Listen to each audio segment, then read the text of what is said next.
Welcome everyone. आप सभी किसी न किसी एग्ज़ाम के लिए प्रिपरेशन कर रहे हैं और आपका अल्टीमेट एम किसी न किसी जॉब को पाना ही है। बट ये बहुत ज़रूरी है कि अपनी पोस्ट ग्रेजुएशन कंप्लीट करने के बाद आपको इस बात का पता हो कि आप किस किस जॉब के लिए अप्लाई कर सकते हैं। कई बार ऐसा होता है कि हमारी पोस्ट ग्रेजुएशन भी कंप्लीट हो चुकी है, हम CSIR नेट का एग्ज़ाम भी दे रहे होते हैं और लेकिन हमें ये पता नहीं होता कि हम किस जॉब के लिए प्रिपरेशन कर रहे हैं। नॉर्मली पोस्ट ग्रेजुएशन कंप्लीट करने के बाद हमें एक दो जॉब या इंस्टीट्यूट के बारे में ही पता होता है जिसके लिए हम अप्लाई कर सकते हैं और हम उसी के लिए ही अप्लाई कर रहे होते हैं।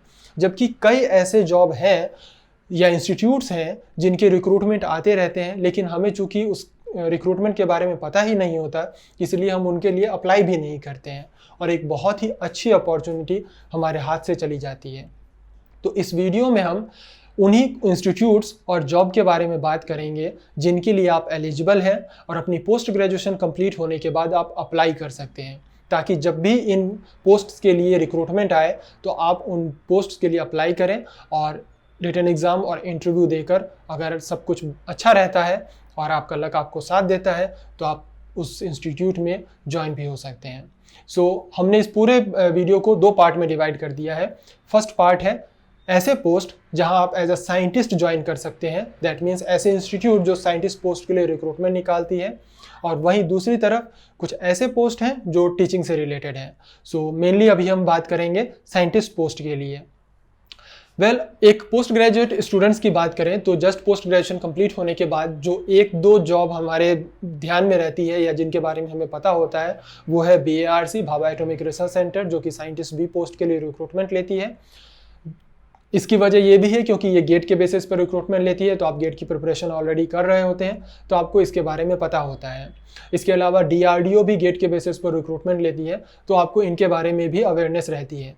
बट ये जस्ट दो इंस्टीट्यूट हैं, इसके अलावा नंबर ऑफ इंस्टीट्यूट्स हैं जो फिजिक्स से पोस्ट ग्रेजुएट स्टूडेंट्स को एज ए साइंटिस्ट पोस्ट के लिए रिक्रूट करती हैं। वन बाय वन इनके बारे में बात करते हैं। साइंटिस्ट पोस्ट के लिए फर्स्ट है BARC। BARC का फुल फॉर्म है Bhabha atomic research centre.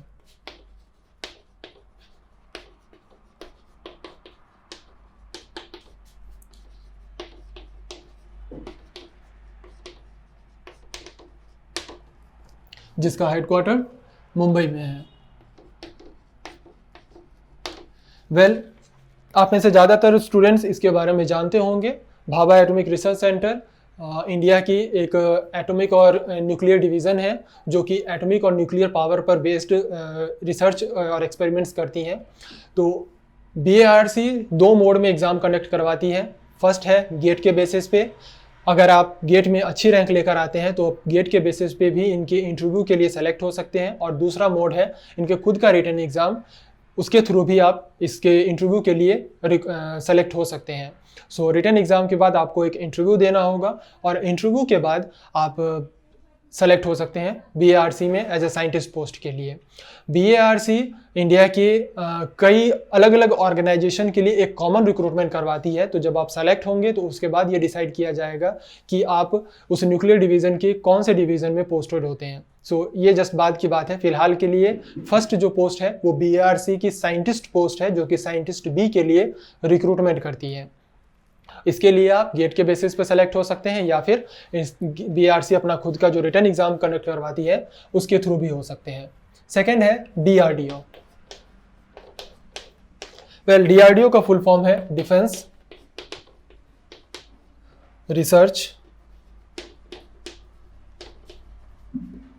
And development organisation.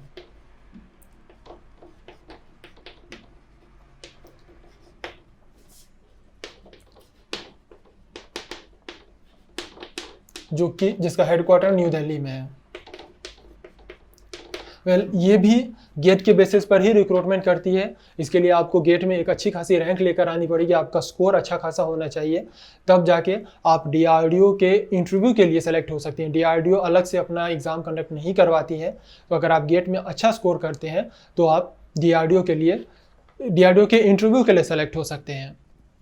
Next है ONGC।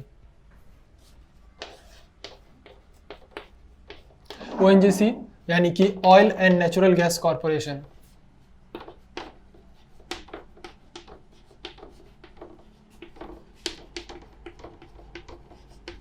जिसका हेडक्वार्टर न्यू दिल्ली में है। इस ऑर्गेनाइजेशन के बारे में एक बहुत ही मिथ कह सकते हैं कि इसके वर्ड में कॉरपोरेशन लगा है तो लोगों को ऐसा लगता है, स्टूडेंट्स को, कि एक प्राइवेट ऑर्गेनाइजेशन है, बल्कि ऐसा नहीं है।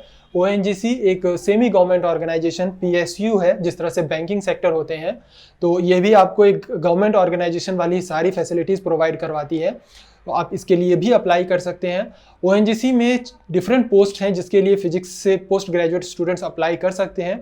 हमारे चैनल पर ऑलरेडी एक वीडियो अपलोडेड है जिसमें हमने डिटेल में बात किया है कि ONGC के किस किस पोस्ट के लिए आप अप्लाई कर सकते हैं। आप चाहें तो उस वीडियो को देख सकते हैं।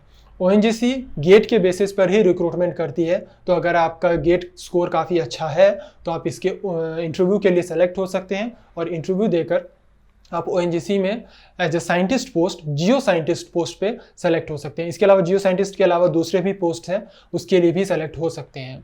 ONGC के बारे में आपको एक बात बता दूं, ये एक ऑल इंडिया जॉब है, दैट मीन्स ट्रांसफरेबल जॉब है।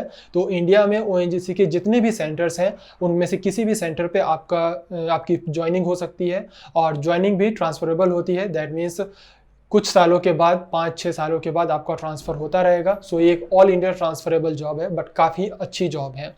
तो अगर आप गेट में क्वालिफाई करते हैं, गेट अच्छी रैंक से क्वालिफाई करते हैं, तो आप इस जॉब के लिए भी अप्लाई कर सकते हैं। ये तीनों के तीनों इंस्टीट्यूट्स, BARC, DRDO और ONGC, तीनों ही गेट के बेसिस पर रिक्रूटमेंट करती है। सो अगर कंपैरिजन किया जाए CSI और नेट और गेट के केसेस में, तो मोस्टली देखा गया है कि स्टूडेंट्स जितना फोकस और जितना डेडिकेटेड CSI और नेट के एग्ज़ाम को लेकर रहते हैं, उतना गेट के एग्ज़ाम को लेकर नहीं रहते हैं।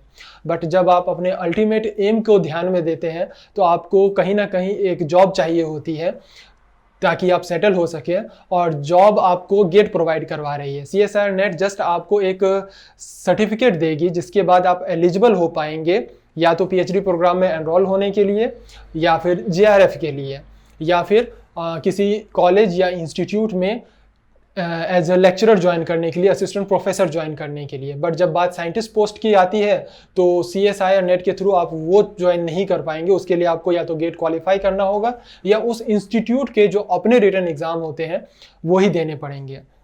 अपकमिंग कुछ डेज में हम CSI और नेट और गेट के बारे में एक अलग से सेपरेट वीडियो लेकर आएंगे कि इस नेट के थ्रू आप किस किस फील्ड में अपना करियर बना सकते हैं और गेट के थ्रू किस किस फील्ड में करियर बना सकते हैं। बट फॉर नाउ अगर हम कंपैरिजन कर रहे हैं तो गेट पर आपका फोकस मेरे हिसाब से ज़्यादा बेहतर होना चाहिए, क्योंकि गेट के बेसिस पे आप इन ऑर्गेनाइजेशंस में डायरेक्ट इंटरव्यू के लिए सेलेक्ट हो सकते हैं। इन 3 ऑर्गेनाइजेशंस के बाद है नेक्स्ट NEILIT। इसका फुल फॉर्म है national institute of electronics and information technology. NEILIT, national institute for electronics and information technology, जो कि न्यू दिल्ली में है। ये साइंटिस्ट पोस्ट के लिए रिक्रूटमेंट करती है और इनका खुद का रिटन एग्ज़ाम होता है जिसे आप क्वालिफाई करके इंटरव्यू के लिए सेलेक्ट हो सकते हैं। और उसके बाद गवर्नमेंट ऑफ इंडिया की एक मिनिस्ट्री है, इलेक्ट्रॉनिक्स मिनिस्ट्री, जिसे MITI कहते हैं, ministry of information and technology, जिसके लिए ये रिक्रूटमेंट करती है। तो वहाँ पर आप एज अ साइंटिस्ट पोस्ट के लिए रिक्रूट हो सकते हैं। इनका खुद का रिटन एग्ज़ाम होता है। रिटन एग्ज़ाम मेनली इलेक्ट्रॉनिक्स के पेपर पर बेस्ड होता है, क्योंकि ये एक जो डिवीज़न है गवर्नमेंट ऑफ इंडिया मिनिस्ट्री की, ये एक इलेक्ट्रॉनिक डिवीज़न है जो कि इलेक्ट्रॉनिक और इंफॉर्मेशन टेक्नोलॉजी विंग में काम करती है। तो जो सब्जेक्ट पेपर होता है, थियोरेटिकल पेपर रिटन एग्ज़ाम के लिए, वो प्योरली बेस्ड होता है इलेक्ट्रॉनिक्स सब्जेक्ट पर। तो अगर आपके पोस्ट ग्रेजुएशन में इलेक्ट्रॉनिक्स एक पेपर के तौर पर है और अगर स्पेशलाइजेशन इलेक्ट्रॉनिक्स में है तो बहुत ही बेहतर है। बट अदरवाइज एक पेपर तो आपका इलेक्ट्रॉनिक्स रहा ही होगा पोस्ट ग्रेजुएशन में, तो आप इसके लिए अप्लाई कर सकते हैं। इनका जो खुद का रिटन एग्जाम है उसमें भी मेनली क्वेश्चंस इलेक्ट्रॉनिक्स और इंफॉर्मेशन टेक्नोलॉजी से पूछे जाते हैं। इसके अलावा बाकी पेपर भी होते हैं, जैसे कि क्लासिकल मैकेनिक्स हो गई या इलेक्ट्रोमैग्नेटिक थ्योरी हो गई, इससे भी क्वेश्चंस पूछे जाते हैं। बट जो रिटन एग्जाम का मेन फोकस होता है वो इलेक्ट्रॉनिक्स पोर्शन पे ज़्यादा होता है। इवन जब आप इंटरव्यू देने जाएंगे तो वहाँ आपसे क्वेश्चंस भी मेनली इलेक्ट्रॉनिक्स से रिलेटेड ही पूछे जाते हैं। तो आप इसके लिए भी अप्लाई कर सकते हैं। ये अपने खुद का रिटन एग्ज़ाम कंडक्ट करवाती हैं टाइम टू टाइम। अगर जिस वक्त इनके रिक्रूटमेंट आएंगे तो हम चैनल पे आपको अवेयर कर ही देंगे। अदरवाइज आप इनकी खुद की वेबसाइट को भी विजिट कर सकते हैं, जहां आपको इसके बारे में पता चल जाएगा। थर्ड है, फोर्थ हो गया, fifth ISRO, Indian space research organisation.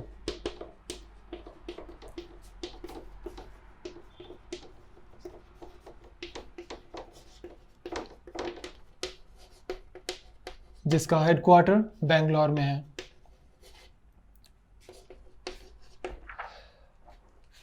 ISRO के बारे में लगभग आप सभी अवेयर होंगे। इंडिया की स्पेस ऑर्गेनाइजेशन है जो कि स्पेस के फील्ड में और टेक्नोलॉजी में काम करती है।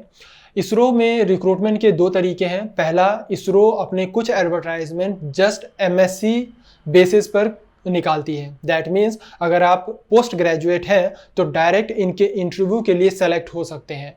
जी हाँ, इसरो के कुछ रिक्रूटमेंट ऐसे हैं जिसमें ना तो इनका खुद का कोई रिटन एग्जाम होता है, ना ही गेट के बेसिस पर रिक्रूटमेंट करती है, बल्कि डायरेक्ट आपके एमएससी के मार्क्स, जो कि आपके एमएससी का पोस्ट ग्रेजुएशन के जो भी मार्क्स होंगे उसके बेसिस पे डायरेक्ट इंटरव्यू के लिए कॉल करती हैं। इंटरव्यू आपका बेंगलोर में ही होगा। इसके बारे में डिटेल में हम कुछ दिनों में बात करेंगे। और दूसरा मोड है गेट के बेसिस पे। अगर आपके गेट में अच्छे मार्क्स आए हैं तो आप गेट के बेसिस पे भी कुछ एडवर्टाइजमेंट में, कुछ रिक्रूटमेंट में फॉर्म फिल कर सकते हैं। अगेन वहाँ आपका फिर से इंटरव्यू होगा और इंटरव्यू के बाद एज ए साइंटिस्ट पोस्ट आप इसमें ज्वाइन कर सकते हैं। इसरो की ही एक ब्रांच है जो कि अहमदाबाद में है, SAC, space application centre.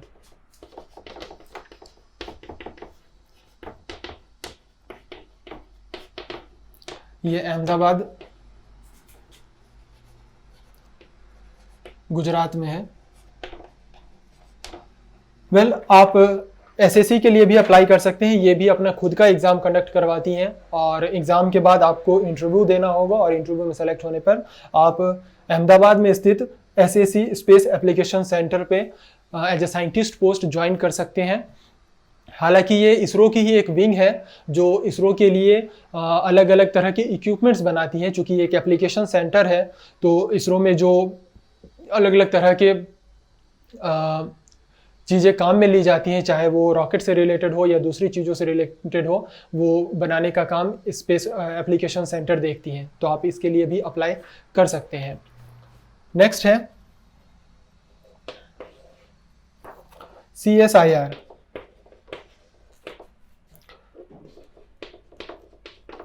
Council for scientific and industrial research, new Delhi. CSIR नाम से आप सभी अवेयर होंगे। जिस CSIR जो आपके नेट का एग्ज़ाम कंडक्ट करवाती है, CSIR ये वही है, council for scientific and industrial research, जिसका हेडक्वार्टर न्यू दिल्ली में है।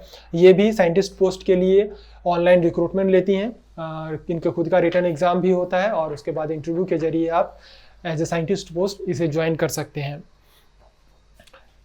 आप अगर इसे नोट करना चाहें तो नोट कर सकते हैं, अदरवाइज वीडियो के डिस्क्रिप्शन में इन सभी पोस्ट के बारे में डिटेल गिवन है, आप वहाँ से भी देख सकते हैं।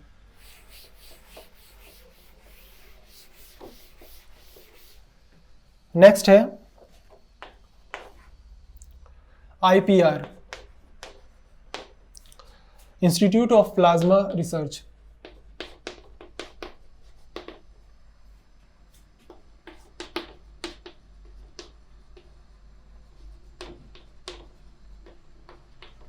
जो कि गांधीनगर गुजरात में है।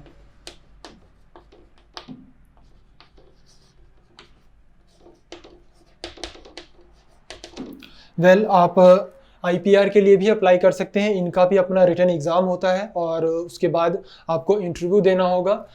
इंटरव्यू में अगर आप सेलेक्ट हो जाते हैं तो IPR जो कि गुजरात के गांधीनगर में स्थित है, वहाँ एज ए साइंटिस्ट पोस्ट आप ज्वाइन कर सकते हैं। इसके बाद नेक्स्ट कुछ और इंस्टीट्यूट्स हैं जो कि साइंटिस्ट पोस्ट के लिए रिक्रूटमेंट करती हैं।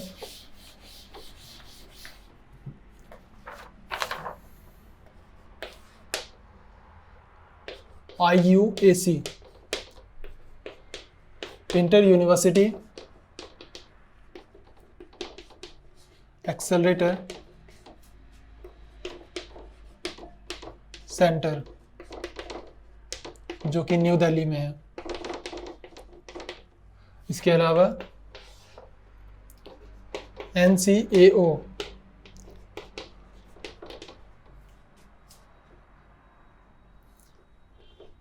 नेशनल सेंटर फॉर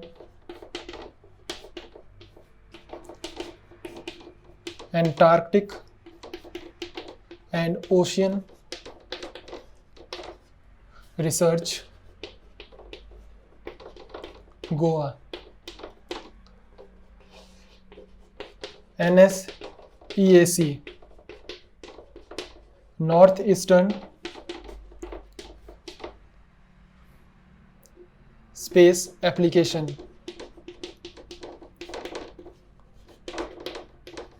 सेंटर, ये मेघालय में है। और नेक्स्ट है NISER, national institute of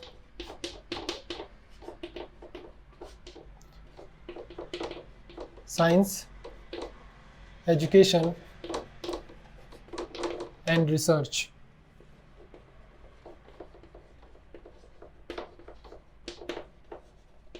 Odisha. तो ये अलग अलग इंस्टीट्यूट्स हैं जिन सभी में आप साइंटिस्ट पोस्ट के लिए अप्लाई कर सकते हैं। ये टाइम टू टाइम अपने रिक्रूटमेंट्स पब्लिश करते रहते हैं, तो आपको इनकी वेबसाइट लगातार फ्रिक्वेंटली विजिट करते रहना होगा। आप ऑफिशियल वेबसाइट विजिट कीजिए, जो भी इंफॉर्मेशन होगी आपको वहाँ पे मिल जाएगी। कुछ इंस्टीट्यूट्स इसमें से ऐसे हैं जो कि टाइम टू टाइम अपने रिक्रूटमेंट एक फ़िक्स टाइम पर ही ईच ईयर पब्लिश करते हैं, और कुछ इंस्टीट्यूट्स में जो रिक्रूटमेंट्स हैं वो ज़रूरत के अकॉर्डिंग पब्लिश किए जाते हैं, तो आप उनके लिए भी अप्लाई कर सकते हैं। एक बात का ध्यान रखें कि जब आप साइंटिस्ट पोस्ट के लिए अप्लाई कर रहे हैं तो कुछ ही ऑर्गेनाइजेशंस या इंस्टीट्यूट्स ऐसे हैं जिनमें वैकेंसीज एक अच्छे खासे नंबर में पब्लिश होती है, जैसे कि BARC हो गई या DRDO या ONGC हुए, जो कि अराउंड 20-30 स्टूडेंट्स 20-30 एप्लीकेंट के लिए रिक्रूटमेंट निकालती हैं। बट कई ऑर्गेनाइजेशंस ऐसी हैं जिनमें जो साइंटिस्ट पोस्ट के लिए रिक्रूटमेंट होती हैं वो ज़्यादा से ज़्यादा 1, 2 या 3 पोस्ट के लिए ही रिक्रूटमेंट निकलती हैं। यहाँ पर एक बात का ध्यान रखना बहुत ज़रूरी है कि मान लीजिए किसी ऑर्गेनाइजेशन में 2 पोस्ट के लिए रिक्रूटमेंट आती है, और कई बार ऐसा होता है कि स्टूडेंट्स ये देख के कि 2 ही तो पोस्ट हैं नहीं भरते हैं कि हमारा तो होगा नहीं, और उस चक्कर में वो रिक्रूटमेंट को फिल ही नहीं करते हैं। एक छोटी सी बात है, किसी इंस्टीट्यूट ने 2 पोस्ट के लिए रिक्रूटमेंट पब्लिश किया है, आपको कितने पोस्ट चाहिए? आपको अपने लिए 1 ही पोस्ट चाहिए, जबकि वहाँ रिक्रूटमेंट 2 पोस्ट के लिए है। तो अगर आपको खुद पर कॉन्फिडेंस है कि आपकी प्रिपरेशन अच्छी है, आपको 1 पोस्ट के लिए आपने जो प्रिपरेशन की है वो काफ़ी है, तो बिल्कुल आप एक फॉर्म फिल कर सकते हैं। फॉर्म फिल कीजिए, रिटन एग्ज़ाम है, रिटन एग्ज़ाम दीजिए, एग्ज़ाम क्वालिफाई करें, उसके बाद इंटरव्यू होगा। इंटरव्यू के लिए प्रिपरेशन काफ़ी लंबे टाइम तक अगर आपने की है तो आप बहुत अच्छे से जानते होंगे कि इंटरव्यू में कैसे परफॉर्म किया जाता है। इंटरव्यू में अच्छा परफॉर्म कीजिए, सब कुछ सही रहा तो आपका उस 2 पोस्ट में से भी 1 पोस्ट पर सिलेक्शन हो जाएगा, और आपको जस्ट उतना ही चाहिए। ऐसा ज़रूरी नहीं है कि कोई ऑर्गेनाइजेशन 1000 पोस्ट निकाले और उसमें से 1 पोस्ट के लिए हम अप्लाई करने जाएं। आपको जस्ट 1 पोस्ट चाहिए, और वो अगर उस पोस्ट के लिए रिक्रूटमेंट है तो आप उसके लिए फॉर्म फिल कीजिए। दूसरी बात, सपोज मान लीजिए कि आपने रिटन एग्जाम भी दिया, इंटरव्यू भी दिया और आपका सिलेक्शन नहीं हुआ, कोई बात नहीं, आपने एटलीस्ट इंटरव्यू तो दिया है, रिटन एग्जाम दिया है। इंटरव्यू देने के बाद आपको वो एक्सपीरियंस मिलेगा कि किस तरह से इन ऑर्गेनाइजेशंस में जो इंटरव्यूज पैनल होते हैं कैसे वहाँ परफॉर्म किया जाता है, ताकि जब नेक्स्ट टाइम आप किसी दूसरे ऑर्गेनाइजेशन में या नेक्स्ट ईयर दोबारा उसी ऑर्गेनाइजेशन में इंटरव्यू के लिए जाएंगे तब आपके पास पुराना एक्सपीरियंस होगा, आप अपनी गलतियों को दोहराएंगे नहीं। इंटरव्यू एक ऐसी चीज़ है जिसके लिए मैं अगर चाहूँ भी और आपके 5 से 10 इंटरव्यू क्लासेस ऑनलाइन रखवा भी दूँ तब भी आप उतना नहीं सीख पाएंगे जितना आप खुद किसी एक्चुअल इंटरव्यू में बैठकर वहाँ के जो फैकल्टी होंगे, फैकल्टी मेंबर्स होंगे, जो इंटरव्यूअर्स होंगे, उनके क्वेश्चंस के आंसर देकर सीख पाएंगे। तो बेहतर ये है कि अगर किसी ऑर्गेनाइजेशन या किसी इंस्टीट्यूट के लिए कोई रिक्रूटमेंट आती है, आप उसके लिए एलिजिबल हैं, तो उस पोस्ट के लिए अप्लाई कीजिए, रिटन एग्ज़ाम दीजिए, इंटरव्यू के लिए सेलेक्ट होइए और इंटरव्यू पैनल में बैठिए। जब आप वहाँ इंटरव्यू के लिए जाएंगे और उस माहौल को फेस करेंगे तभी आप उस इंटरव्यू के लिए एक्चुअल में प्रिपेयर हो पाएंगे, क्योंकि इंटरव्यू में सब कुछ सिर्फ क्वेश्चंस नहीं होता है, बल्कि वहाँ पर आपकी माइंड ऑफ प्रेजेंस भी बहुत काम में आती है। सो कोई फ़र्क नहीं पड़ता एक पोस्ट के लिए रिक्रूटमेंट है या 10 पोस्ट के लिए रिक्रूटमेंट है, अगर आप एलिजिबल हैं तो फॉर्म ज़रूर फिल कीजिए। ये तो सारे पोस्ट ऐसे पोस्ट हैं जो कि साइंटिस्ट पोस्ट के लिए थे। इनमें से लगभग सभी ऑर्गेनाइजेशन के लिए मैं अप्लाई कर चुका हूं, इसलिए मुझे पता है कि इन पोस्ट पे रिक्रूटमेंट होती हैं और एज अ साइंटिस्ट पोस्ट पे रिक्रूटमेंट होती हैं। तो आप भी अप्लाई करें। और मैं अपना एक्सपीरियंस शेयर करूं तो इन 10 में से कुछ पोस्ट ऐसी भी हैं जिनके लिए मैं सेलेक्ट हुआ हूं। सो आप भी सेलेक्ट हो सकते हैं, कोई बहुत बड़ी बात नहीं है। बेहतर यह है कि आपकी खुद की प्रिपरेशन कैसी है।